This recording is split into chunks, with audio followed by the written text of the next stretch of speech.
સુરતના વેડ રોડ ખાતે પ્રેમ લગ્ન કરી રહેતી પરિણીતાએ 10 દિવસ અગાઉ તેના પતિ સાથેના ઝઘડાના કારણે કંટાળી આપઘાત કરી લીધો હતો। પરિણીતાના પિતાએ ચોક બજાર પોલીસ સ્ટેશનમાં તેના પતિ સામે આત્મહત્યાની દુષ્પ્રેરણાનો ગુનો નોંધાવ્યો હતો।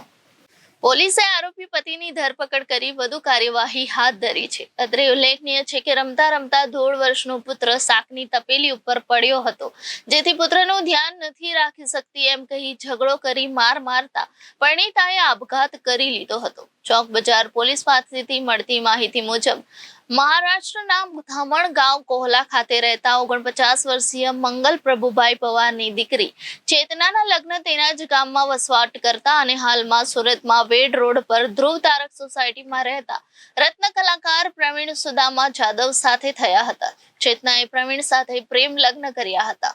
લગ્ન બાદ બંને જણા સુરતમાં રહેતા હતા।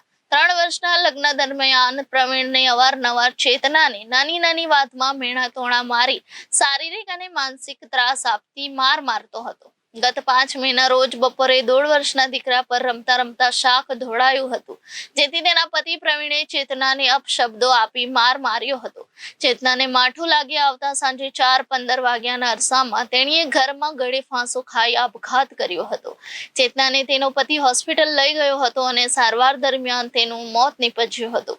પોલીસ તપાસમાં પતિના ત્રાસથી આપઘાત કર્યો હોવાનું સામે આવ્યું હતું, જેથી ચેતનાના પિતાએ જમાઈ વિરુદ્ધ દુષ્પ્રેરણાની ફરિયાદ નોંધાવી હતી, જેથી પોલીસે આરોપી પતિની મહારાષ્ટ્રથી ધરપકડ કરી હતી।